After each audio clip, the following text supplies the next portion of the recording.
ओम गण गणपते नमः। आज अपने सुनेंगे वाल्मीकि रामायण अयोध्या कांड का आगे का सर्ग।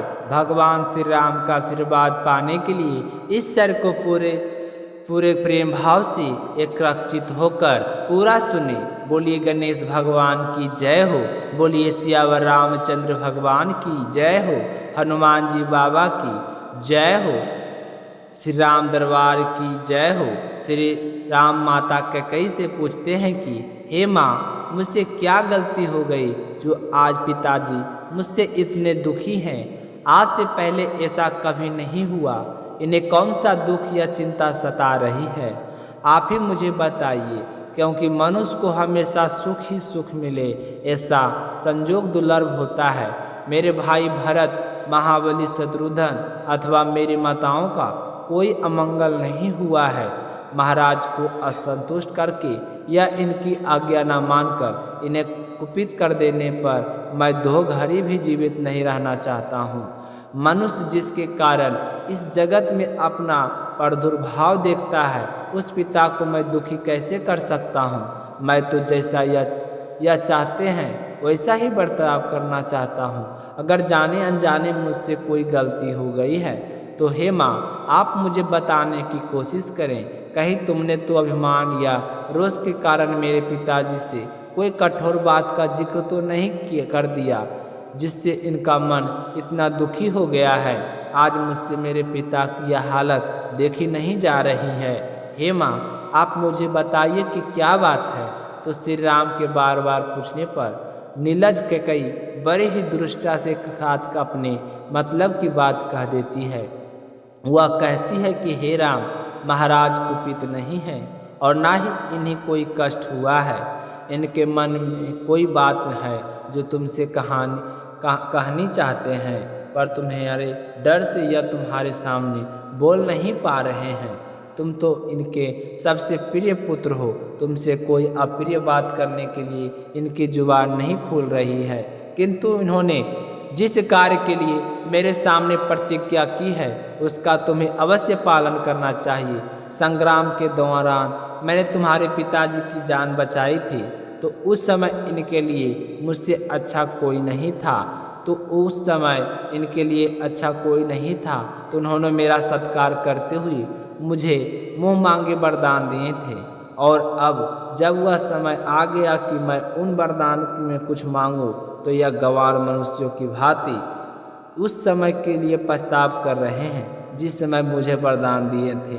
हे राम, अब तुम ही बताओ, जब बांध टूटकर पानी निकल जाता है तो उस पानी को रोकने के लिए बांध बांधने की निरर्थक चेष्टा क्या कर रहे हैं। राम, सत्य ही धर्म की जड़ है और यह सत्पुरुषों का निश्चय भी है। कहीं भी ऐसा ना हो कि यह महाराज तुम्हारे कारण मुझ पर कुपित होकर अपने उस सत्य को ही छोड़ बैठे। मैं चाहती हूँ कि इनके सत्य का पालन होना चाहिए, और इनके सत्य का पालन करने के लिए तुम्हें वैसा ही करना चाहिए जो मैंने वरदान स्वरूप इनसे मांगा है। महाराज, जिस बात को कहना चाहते हैं वह शुभ है या अशुभ, अगर तुम सर्वथा उसका पालन करो तो वह सारी बात पुनः मैं तुमसे कह सकती हूँ। यदि राजा की कही हुई बात तुम्हारे कानों में पड़कर वहीं नष्ट ना हो जाए, यदि तुम उसकी प्रत्येक आज्ञा का पालन कर सको, तो मैं तुमसे यह सब कुछ खोलकर बता सकती हूँ।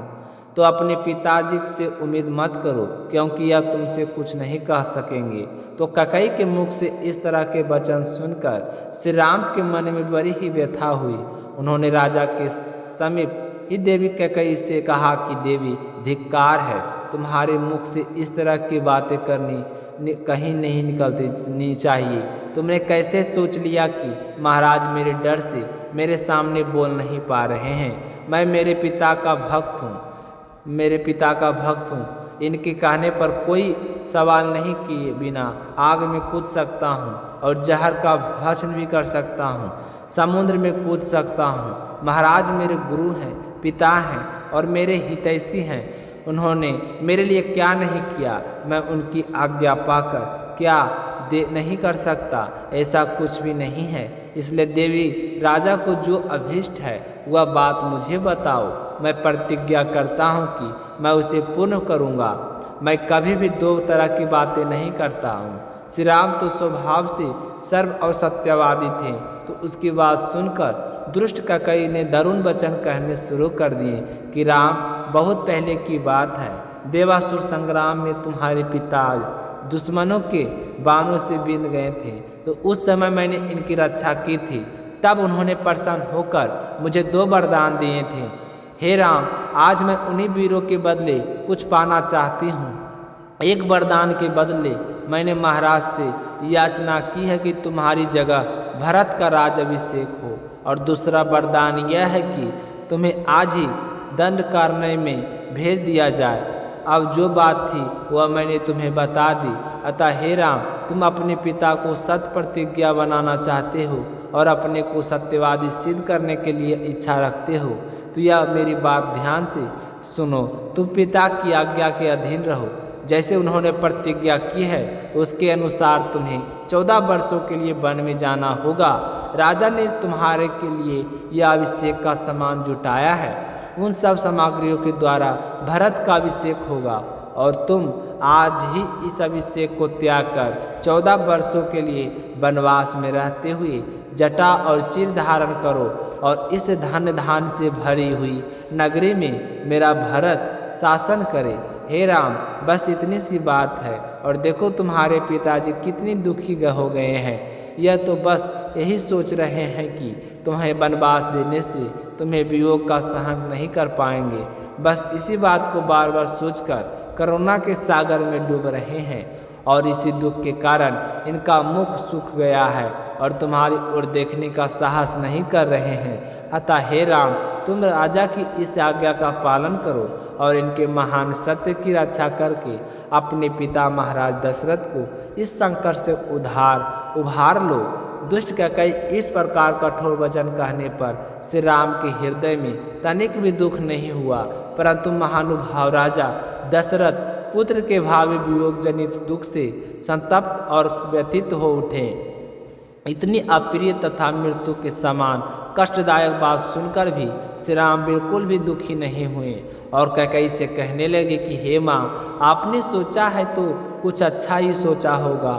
तुम्हारे दोनों वरदान अवश्य पूर्ण होंगे। मैं मेरे पिता की प्रतिज्ञा का पालन करने के लिए जटा और चीर धारण करके वन में रहने के निमित्त अवश्य यहाँ से चला जाऊँगा, परंतु यह मैं जानना चाहता हूँ कि आज दुर्दज और दुश्मनों का दमन करने वाले महाराज मुझसे पहले की तरह प्रसन्नतापूर्वक क्यों नहीं बोल रहे हैं। हे पिता, आप मुझ पर प्रसन्न हो जाइए। मुझे ऐसा करने का कोई इतराज नहीं है। मैं निश्चय ही चीर और जटा धारण करके वन को चला जाऊंगा। पर हे पिता श्री, मैं आपको इस तरह दुखी और उदास नहीं देख सकता हूँ। आप प्रसन्न होइए और खुश होकर मुझे आशीर्वाद देकर विदा कीजिए। आगे क्या हुआ यह सुनेंगे कल के सर्ग में। प्रेम से बोलिए सियावर रामचंद्र भगवान की जय। तो इसी के साथ एक छोटी सी कहानी और सुनेंगे, क्योंकि कभी भी सर्ग या कहानी या कथा सुनने के बाद में एक कथा को साथ में जरूर सुननी चाहिए। तो अब हम सुनेंगे एक छोटी सी कहानी गणेश गजानंद की। बोलिए गणेश गजानंद की जय हो। एक समय की बात है, बूढ़ी माई के घर के पास एक सेठ जी का मकान बन रहा था। तब बूढ़ी माई मकान बनाने वाले मिस्त्री के पास जाकर बोली कि बेटा, मुझे पत्थर की मूर्ति बना दे। मैं गणेश जी की पूजा करती हूँ, मिट्टी का गणेश जी बनाती हूँ, पानी लगते ही वह तो गल जाता है। तो मैं तो बूढ़ी हो चली हूँ, मुझसे रोजाना गणेश जी की नहीं बनाया जाता है। इसलिए बेटा, तू मेरे लिए एक पत्थर का गणेश जी बना दे। गणेश भगवान तेरी सारी मनोकामनाएं पूर्ण करेंगे।